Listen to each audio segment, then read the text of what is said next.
Bonjour et bienvenue à toi sur bosstemath.com. Ici Corinne Huette.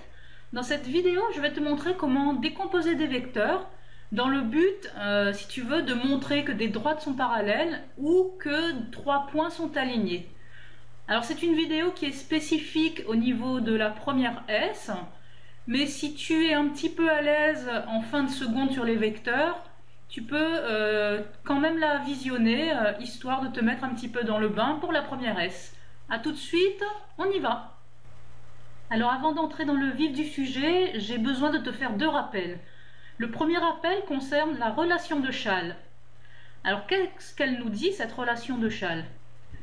Tu as un vecteur AB, qui est dessiné ici en vert. Tu peux l'exprimer en fonction d'un troisième point, un point C, ici sur la figure. Je peux dire que le vecteur AB est égal au vecteur AC plus le vecteur CB.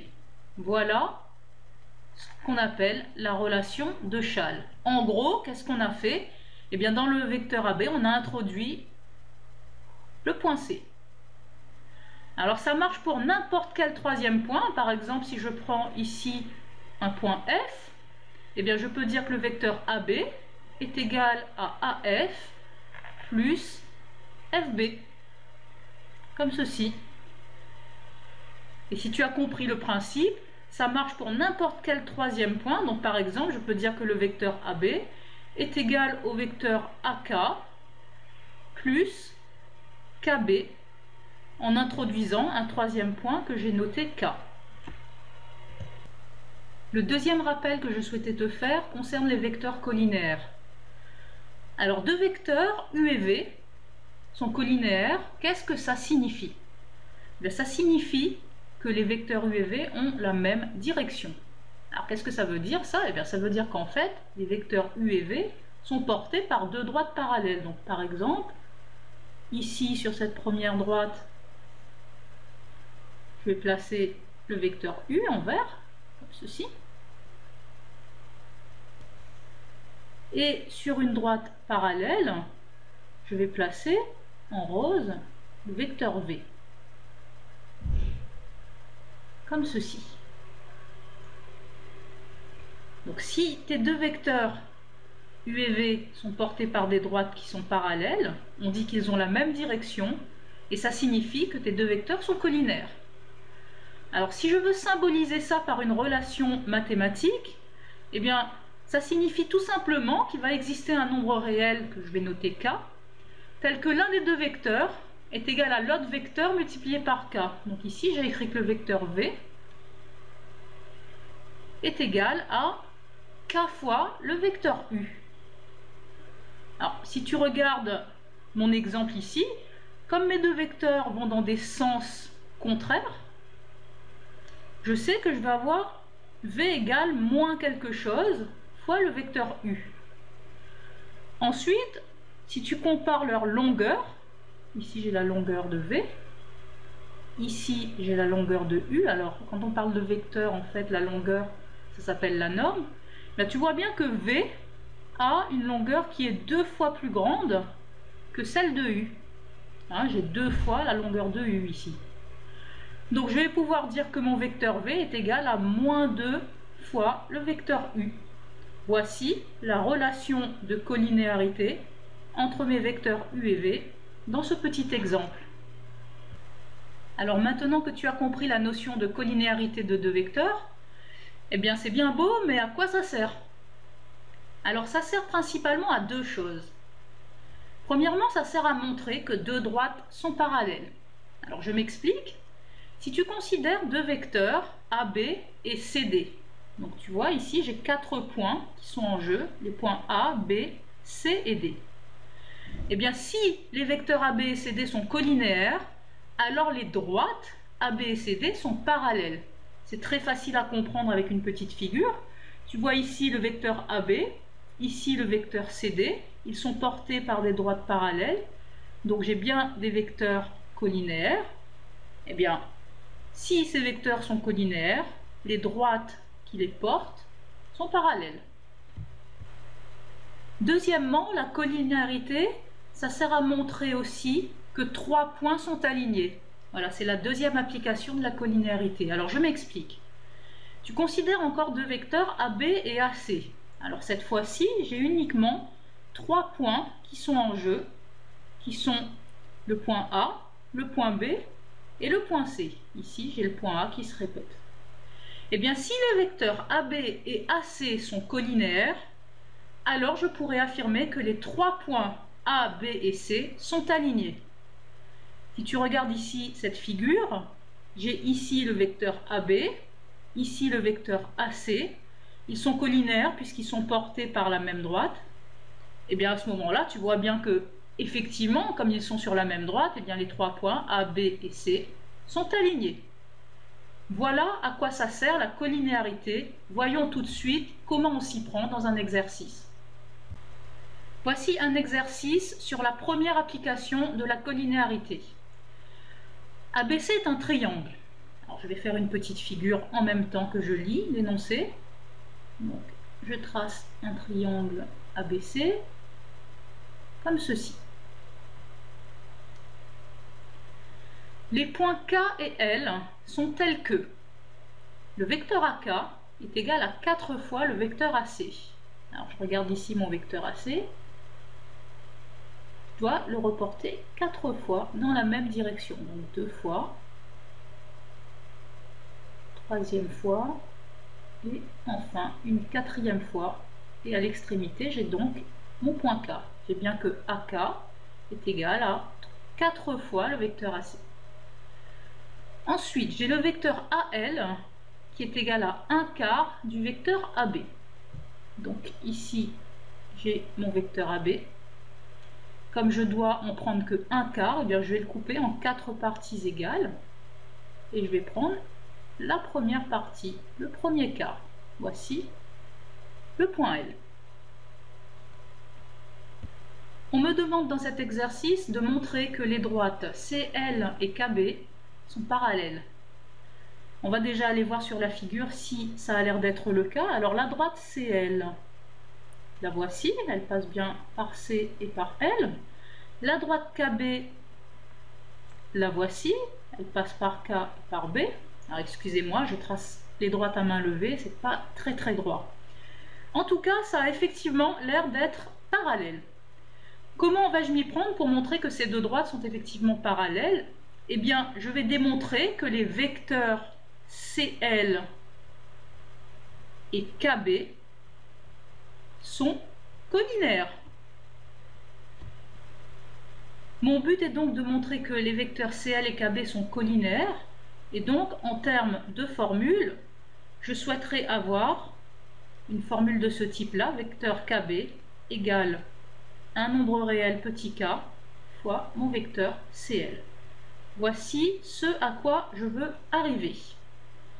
Alors, comment est-ce que je vais m'y prendre? Je vais commencer par exprimer le vecteur CL en fonction d'autres vecteurs. Je vais décomposer le vecteur CL grâce à la relation de Schall. Alors, qu'est-ce que je peux faire? Eh bien, je vais aller voir dans l'énoncé ce qu'on me donne pour savoir quel point je vais pouvoir introduire dans le vecteur CL.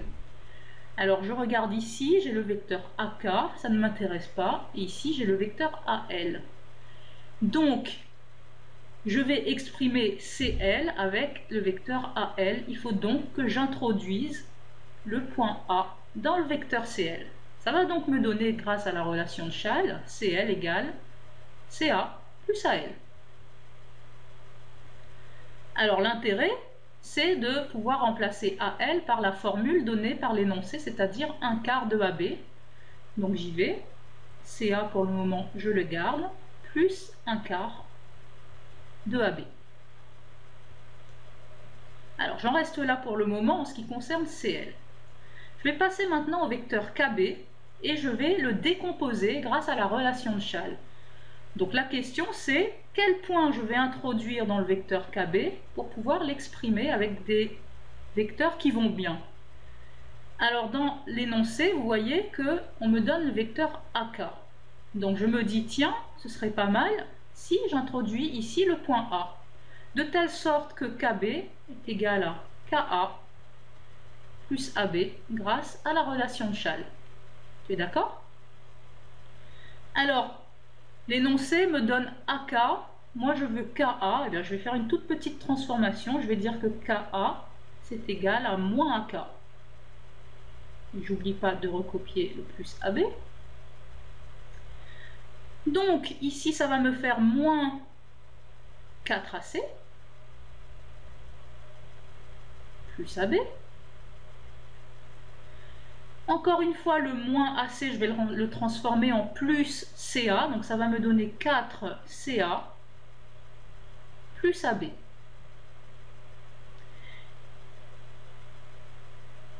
Maintenant, j'observe les résultats pour le vecteur CL et le résultat pour le vecteur KB.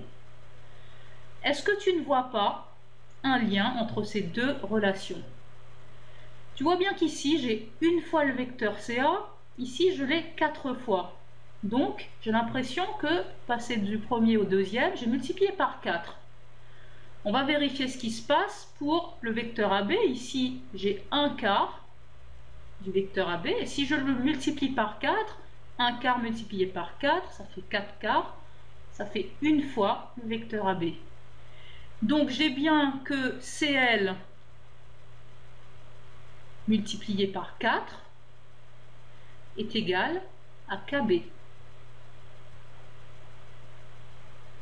La voilà ma relation de récurrence, c'est-à-dire que si je l'écris proprement, j'ai KB qui est égal à 4 fois CL.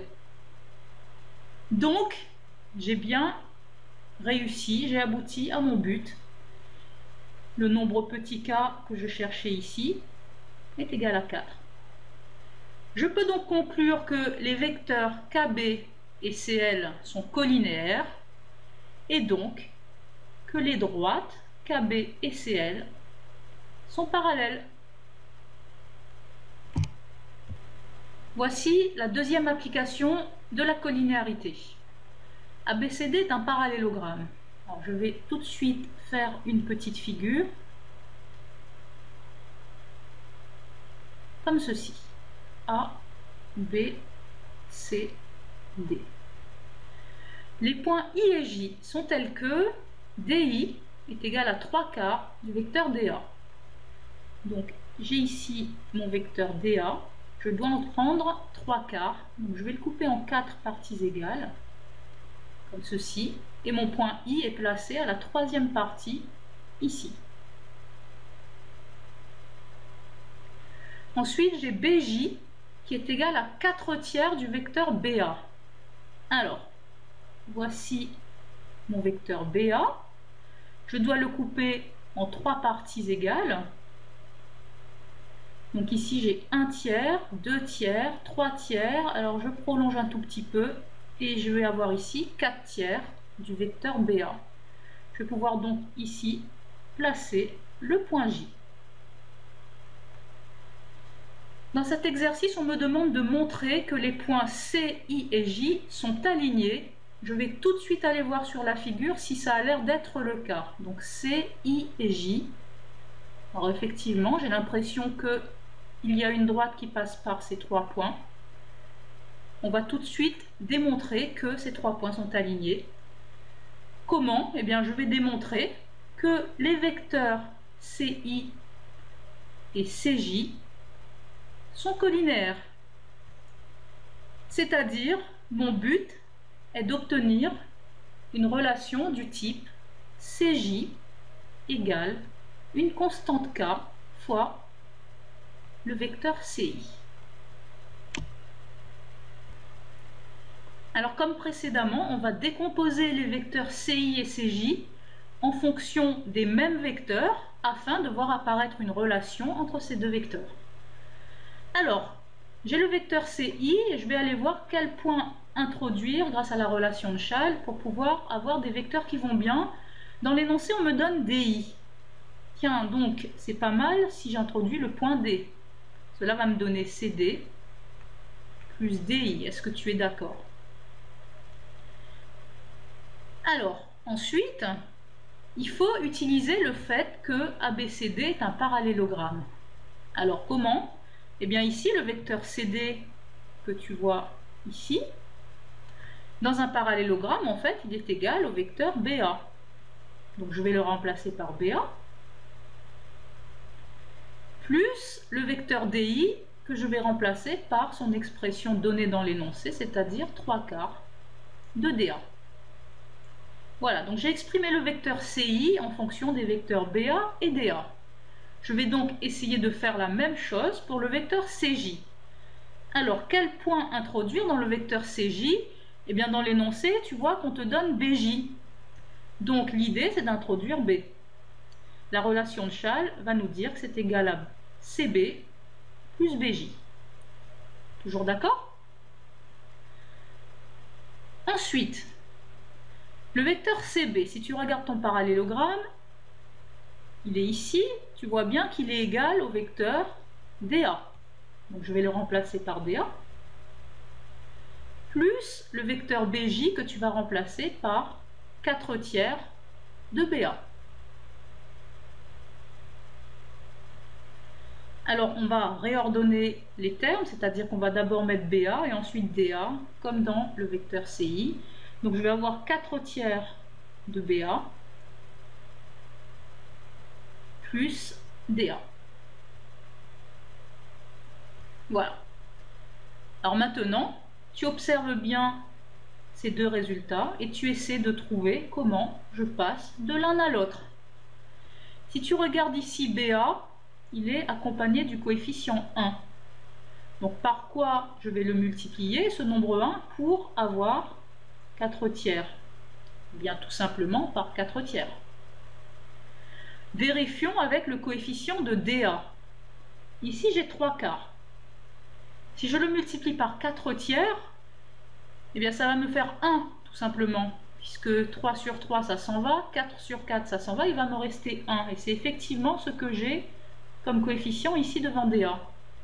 Donc finalement, si je fais le vecteur CI multiplié par 4/3, eh bien je vais obtenir le vecteur CJ. Écrit de manière plus jolie, je vais avoir que CJ est égal à 4/3 de CI. Donc, les vecteurs CI et CJ sont collinéaires et donc les points C, I et J sont alignés. Et j'ai atteint l'objectif de cet exercice. Alors nous sommes arrivés au terme de cette vidéo. J'espère que tu as compris le principe de décomposer des vecteurs en fonction d'autres vecteurs pour pouvoir montrer par exemple que deux droites sont parallèles ou que trois points sont alignés. Alors cette technique-là de décomposition de vecteurs, ça demande beaucoup d'entraînement pour pouvoir être un peu plus à l'aise. Donc ce que je te propose, c'est d'aller télécharger la feuille d'exercice qui est juste en bas là de la vidéo, de t'entraîner et d'aller voir la correction sur la feuille de correction que tu peux télécharger également juste après la vidéo. Voilà, j'espère que cette vidéo t'aura servi en tout cas et je te dis à très bientôt sur bossemath.com. Salut!